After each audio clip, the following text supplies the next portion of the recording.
Podcast.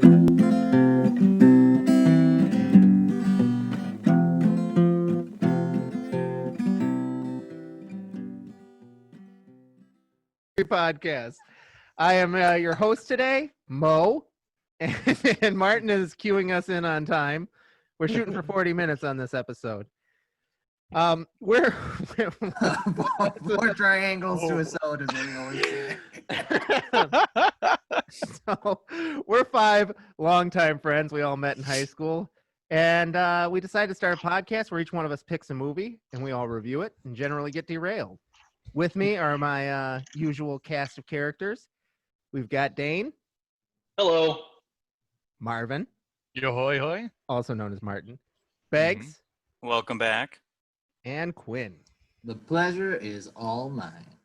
Now today, I chose the movie, and I picked the Joker. Or I'm sorry, just Joker. Quinn will get mad if I say the Joker. Yeah, it's not just Joker. I'm saying it constantly. So it stars Joaquin Phoenix. I picked it because it was a newer movie, and I hadn't seen it before, and I thought that we might have some good stuff to talk about here. So, Quinn, you want to start us off with a star rating? All right, so I am going to give this movie 4 stars and a definite watch. All right. Dane? Same as Quinn, 4 stars and a watch. We surprised Dane while he's eating his yogurt, but that's okay. Sorry. This is a 5-star movie and must watch. And Marvin? 3 stars, watch. I'm going to go ahead and give it a 4-star and a watch. And Martin, you've got the lowest star rating. Why don't you take it away? Okay, a lot of pressure there, but yes. Well, you're on the spot, you know. I know. Okay, I'll get used to that. All right, I'm pressure. speaking out. Okay, put me. Yeah, got one foot in the frying pan, one in the pressure cooker over here. All right, let's do it. I feel like I should explain something to you here, Martin. We decided to do a podcast, and this is what we do. We talk about a movie. Wasn't quite prepared for this. I don't think did we talk about that in the precast? Yeah, we did, but you weren't in the meeting because you were all right. So too busy in the Porky Pig Mountains. Porky Pig Mountains.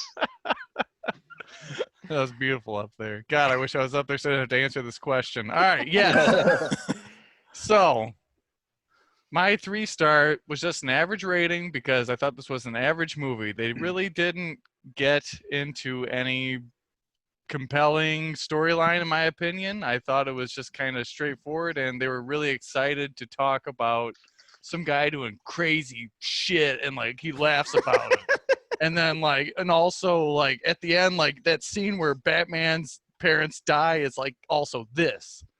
So yeah, that's what I thought this movie was essentially in a nutshell. Okay, well, Mine's in the triangle zone.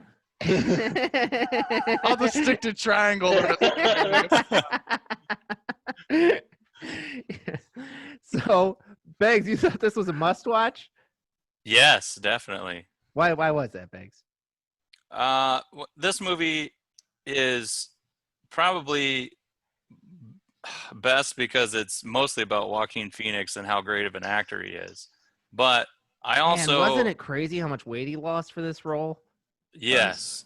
That is insane. Yeah. What did he lose? 52 pounds for this movie? I didn't look it up something exactly. I read an article. It was somewhere just a touch over 50 pounds. Yeah. So, I mean, Joaquin Phoenix really makes the movie. I love him in, what is it, Walk the Line, and actually the weird, crazy mockumentary he made, I'm Still Here, which I thought was brilliant. Was that good? I enjoyed it. I thought it was great.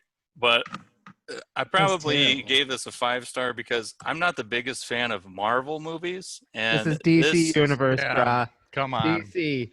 That's what I'm getting at here. Yeah, that's what he's saying. Let me explain. Doesn't like Marvel movies. I'm not the biggest fan of Marvel movies because I feel like they're kind of put together the same way. There's a few of them that are good, but DC, I think the director and Joaquin Phoenix kind of were working together to make this not a Marvel movie and not a regular superhero movie.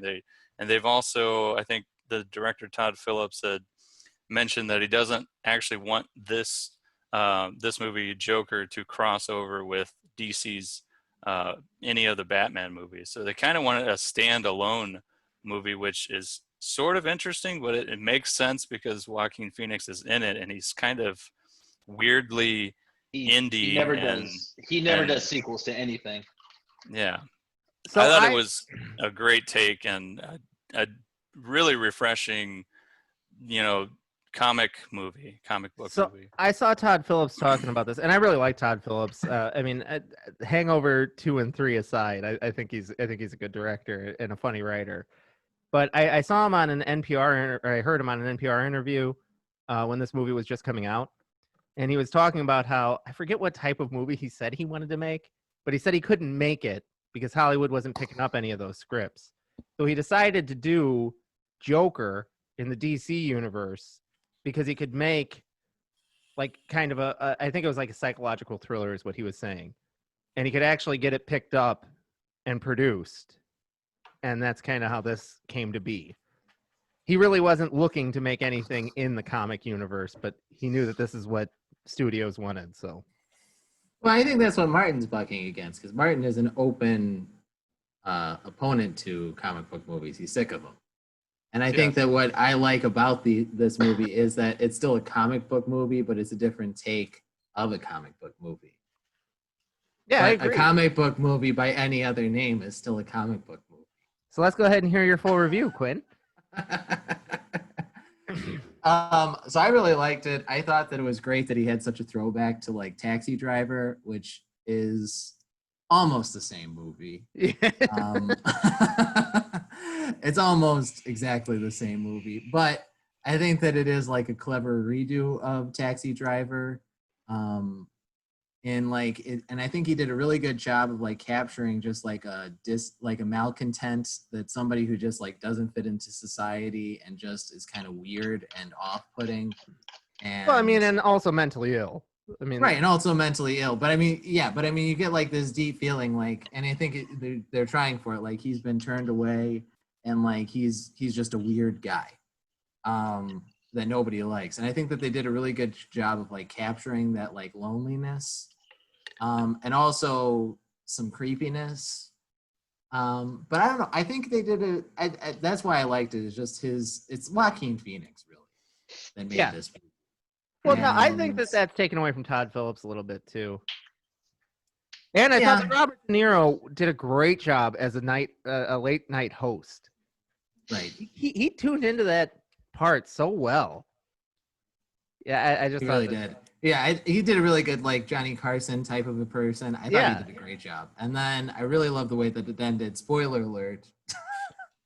Don't say that. We don't. People have to know when to pause. This is a spoiler podcast. That is the point of this podcast. Everyone anyways. listening should know that spoilers abound. So anyway, spoiler alert. I'm gonna add this. Robert De Niro getting shot at the end was really, I think, perfect. And I'm happy that they didn't change it and made it like a super happy story. I'm really happy that they made it so that he just Well, I don't think they would have ever made it a super happy story. It's about a villain. Well, yeah, but I mean, they could have let Robert De Niro win or something, or otherwise, like, had him not kill him. I was surprised that Joaquin Phoenix didn't commit suicide because I thought this was going to be a standalone movie, and I think it still is. But I just thought they might go for that finality. Dane, what do you think of the movie? Now that you're done with your yogurt.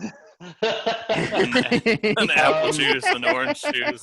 This is After Yogurt with Dane. It's lemonade tea. Lemonade tea, lemonade baby. Oh, Gold Arnold Peak. Palmer. Knockoff Oh. Arnold Palmer. Yeah, basically. No, I really enjoyed this movie a lot.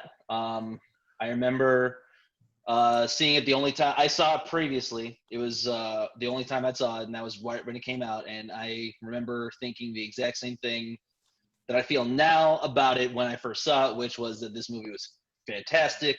There was very little along the lines of complaints I could give it. I really loved the fact that to go back to point that was made earlier on in the discussion about how this is a comic book movie. I kind of interpreted it a little bit differently. I just saw it as a movie that used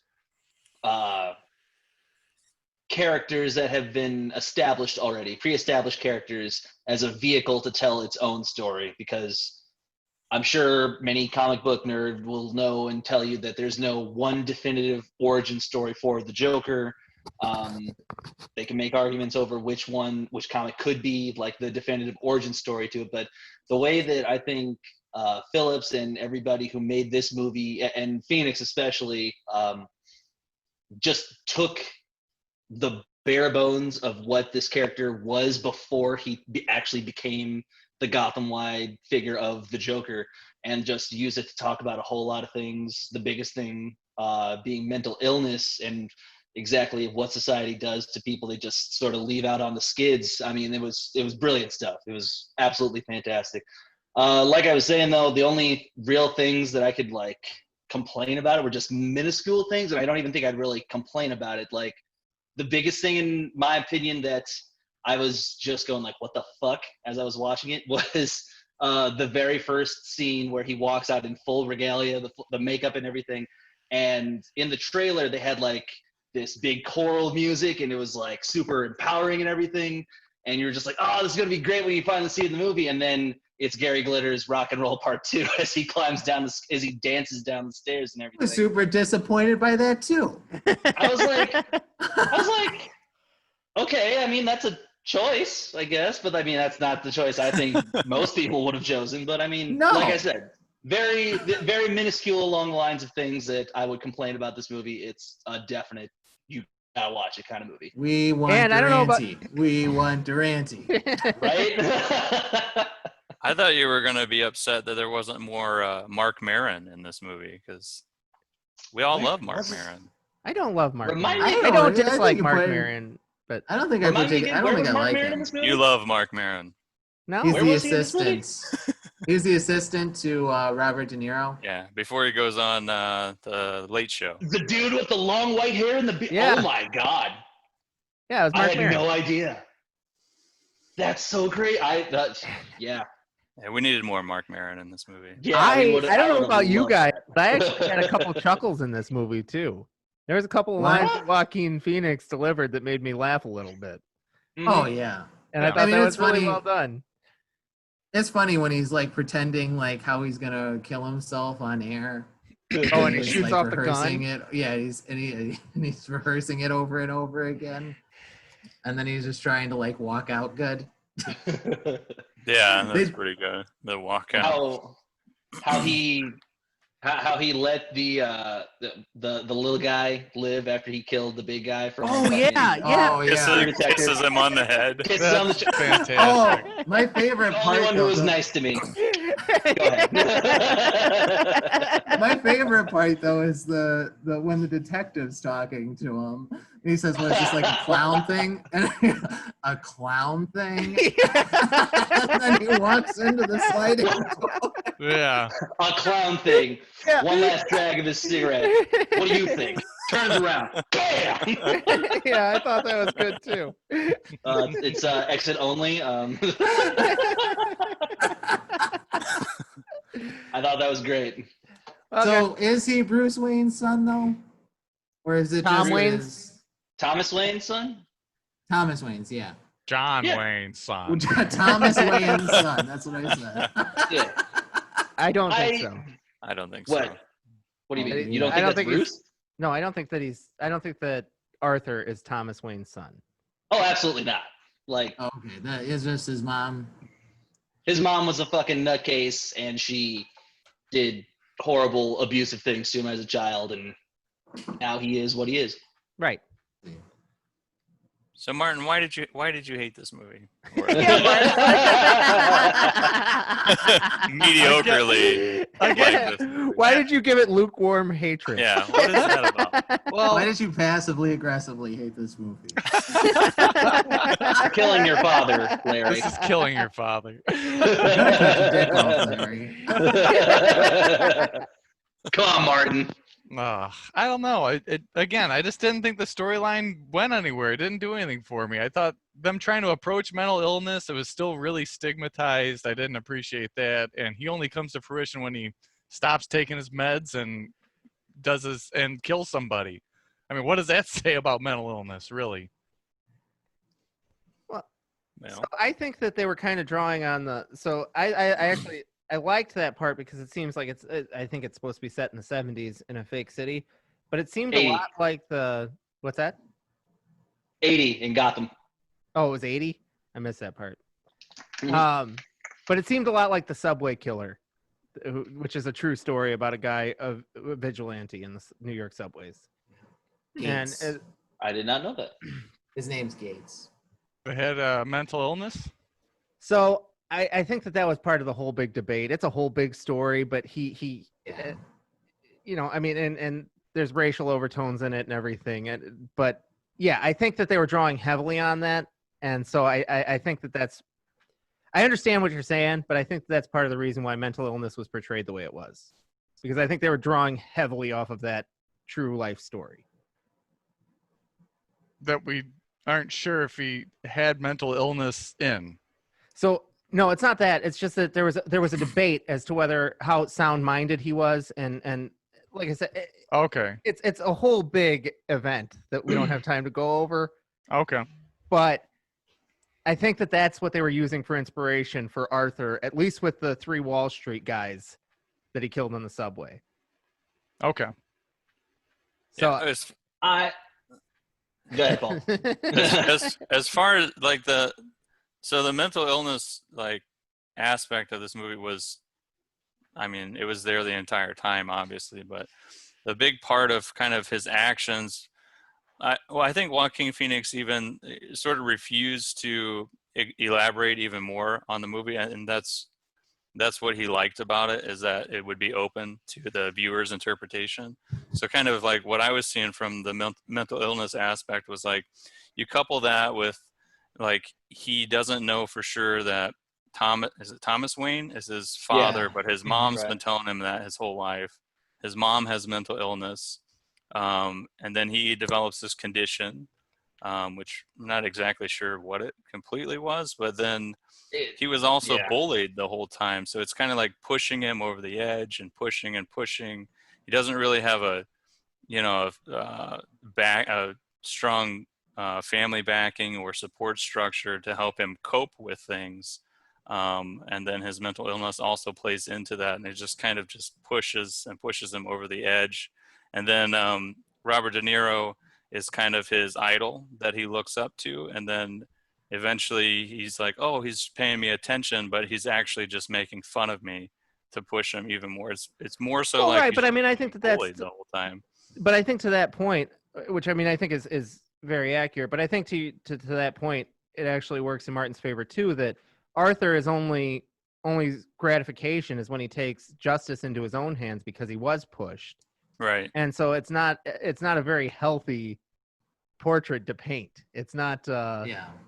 I Right. agree. I don't think it's a It's- healthy portrait to paint, but I think that it's a comment on the fact that society doesn't, that I think that you're supposed to see that at any second this could have been stopped or prevented with just like the slightest bit of compassion, but all he finds is people who are rotten and nasty.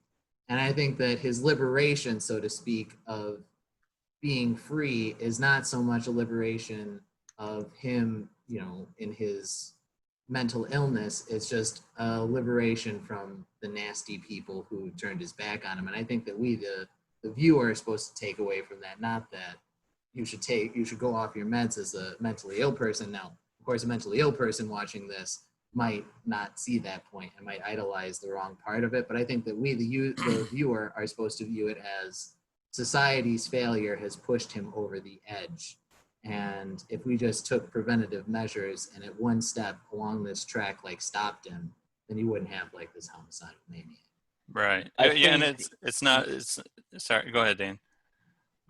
Just the last thing he was saying to Murray right before he ended up murdering him on television, I think pretty much encapsulates pretty much everything Quinn was saying right there. The last joke that he said was, what do you get when you cross a mentally ill loner with a society that abandons him and treats him like trash? You get what you fucking deserve. And that, as a whole, I think pretty much sums up everything to the point of what the movie's trying to say. Yeah, I agree with that too. And then, yeah, it's obviously, for anybody that's thinking morally like correctly, this is not the approach that you should be taking.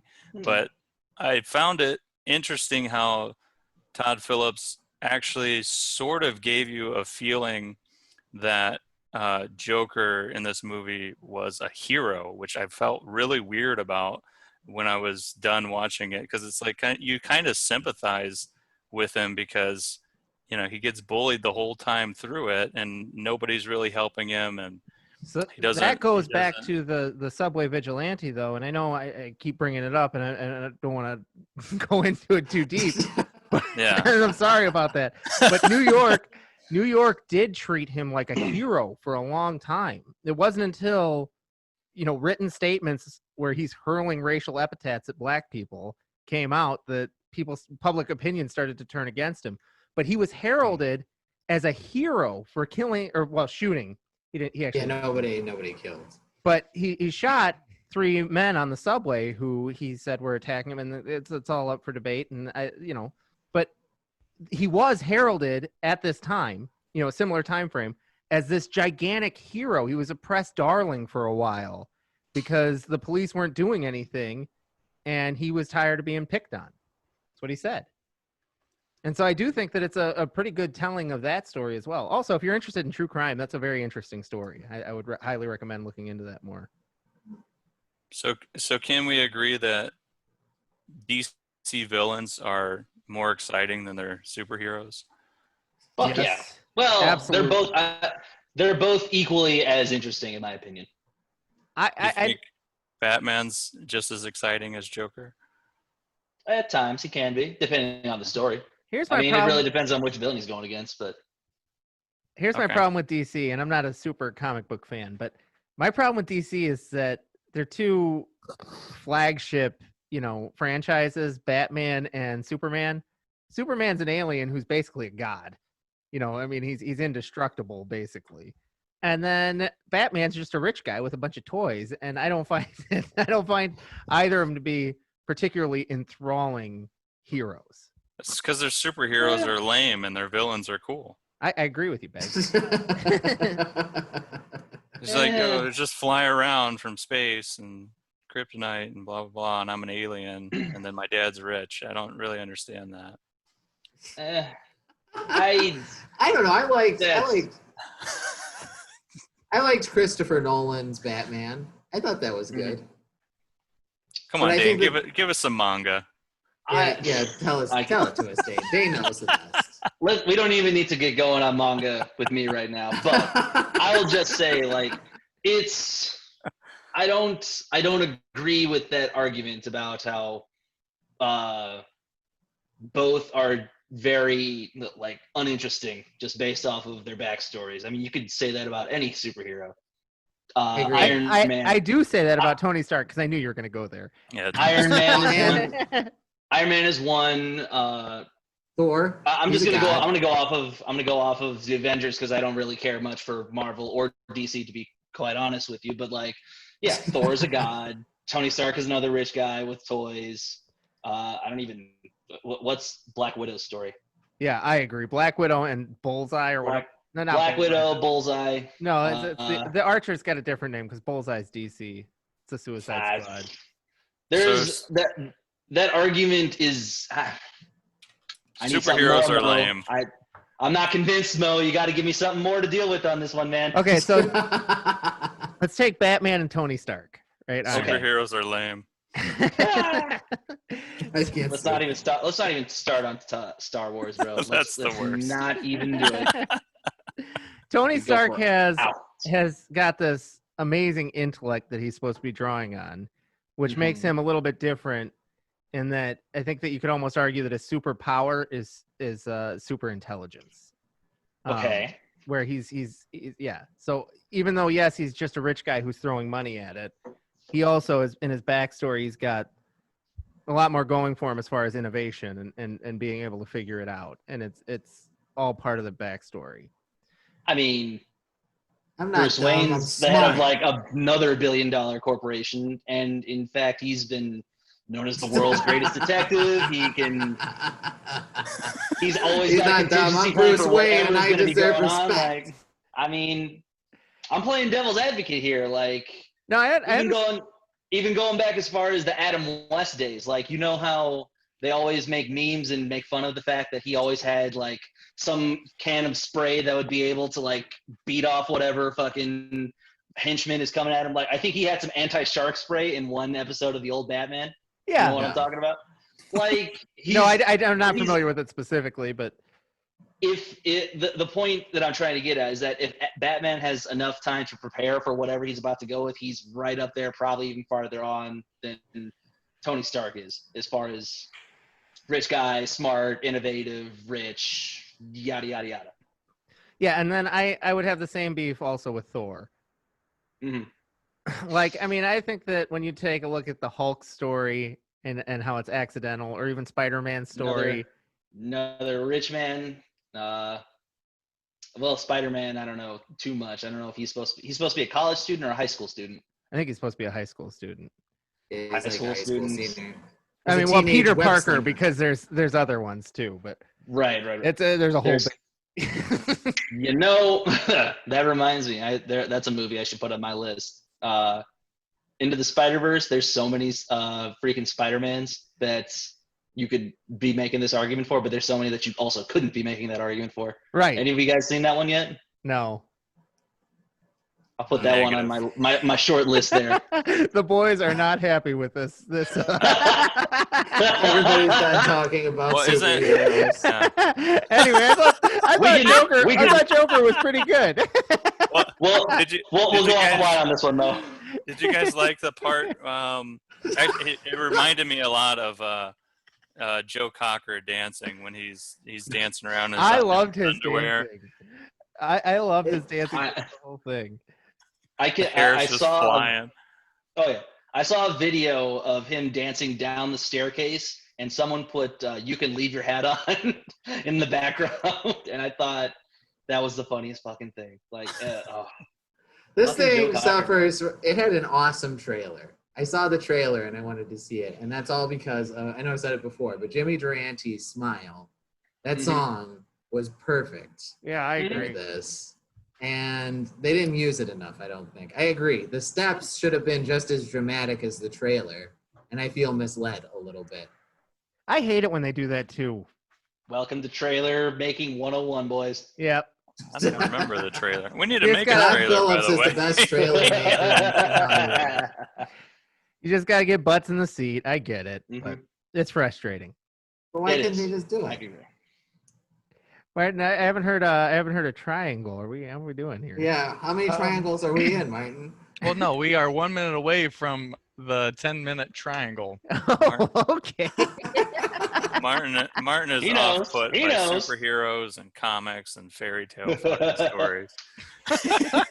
Martin didn't give this that bad of a review. He just said it was an average movie. Yeah. Now we're making a villain out of Martin. The true villain. Also, guys, not to pat Nice. myself on the back too much, but I do believe that if we averaged them, I just got the highest rated movie. I think that's right. I think that's you're right. too, yeah. I think Wait, you're right. would this be time to insert the wheel of terrible picks? Oh boy, We still Do you have have the wheel of terrible picks? we got to make it still. It's in the Ah, works. damn Okay, it's in the works, yeah. Not this episode. Join in next time for. Oh, also, right now I've gotten in memoriam to Carl Reiner. I still haven't figured out my webcam, but he passed away yesterday, and he was a comedy legend. So, Great. anyway, And we're gonna move that's to that's for you, Carl. Martin, can you triangular that a little bit harder there, Martin? Is there more? It needs more triangle. Yeah, it sounds kinda sturdy, nice. a sturdy. Yeah, fire that up. That was, Isosceles me, baby. we got to talk, Martin. You got to talk while you're doing it because it's cutting out the. Yeah. Oh, is that right? Woo. Is that Cut it better? out. Keeps cutting out. There we There go. we go. There it is. There we go. All right. There So it anyway, is. moving on. All right. Next week's pick goes to Quinn. And Quinn, why don't you tell us what you picked? Okay, so I have thought about this quite a bit, and I came up with nothing. But then I got a little bit. All right. Off to a great start. Perfect. I wanted something that the Netflix users could use because I feel like it's a good platform. People wouldn't have to try too hard to watch the next movie, and maybe something a little bit lighter.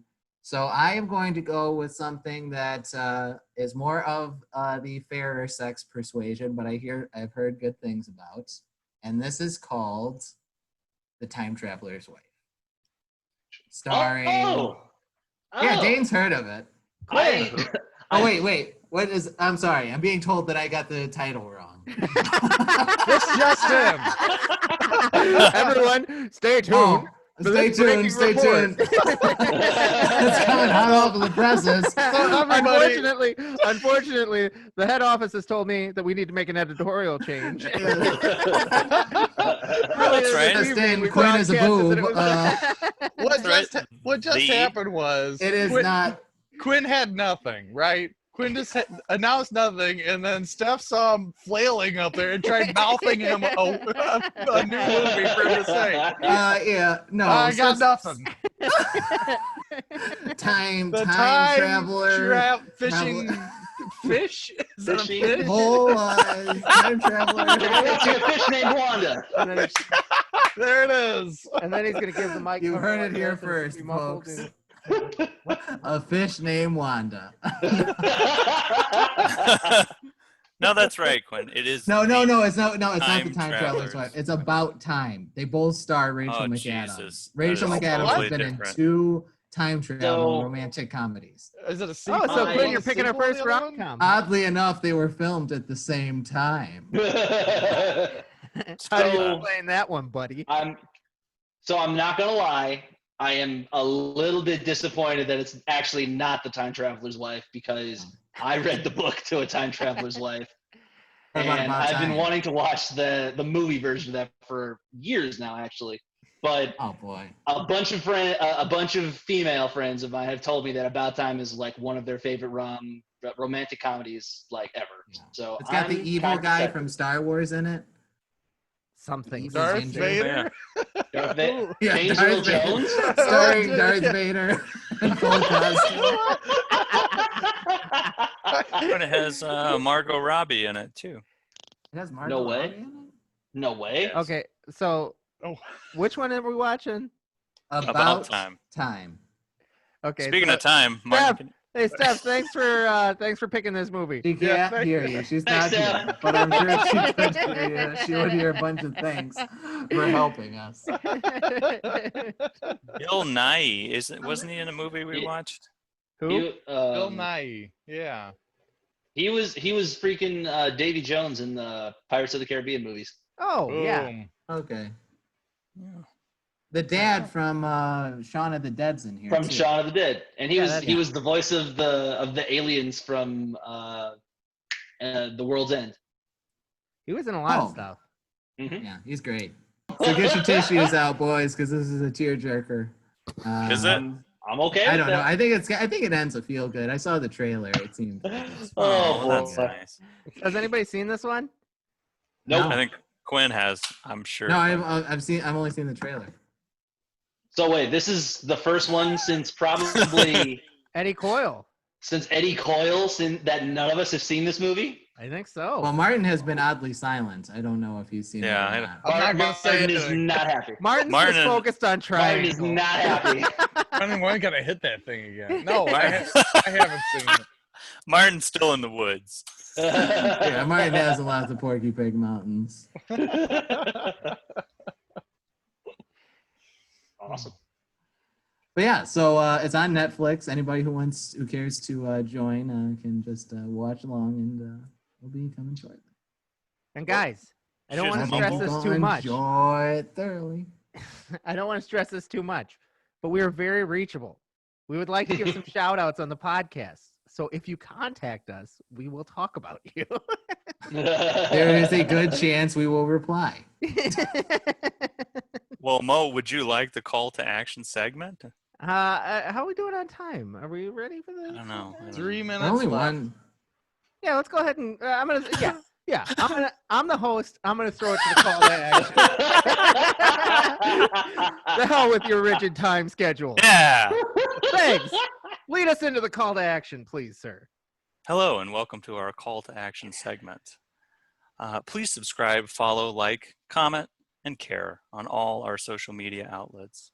You can find us at After the Movie Podcast on YouTube and anywhere that you listen to your subscribed podcast. If you would like to interact with us, please go to our Twitter handle at After the Movie PC. We have just recently switched podcast host, so if you would like to send us a voice message with any movie suggestions, questions, comments, or sound bites, go to anchor.fm/After the Movie Podcast, all one word lowercase, and click on the message button to record and send us something preferably interesting for your chance to be featured on the podcast. Hey! Oh, great. that sounds wonderful. Oh, I'm gonna do it right So now. I'm gonna go write my sexually explicit message right now. And it may be featured. Whistle for a cab when they keep the lights place it fresh and it had dice in the mirror. If anything that I can say that this cab is rare, said nah man, forget it, home to Bel Air.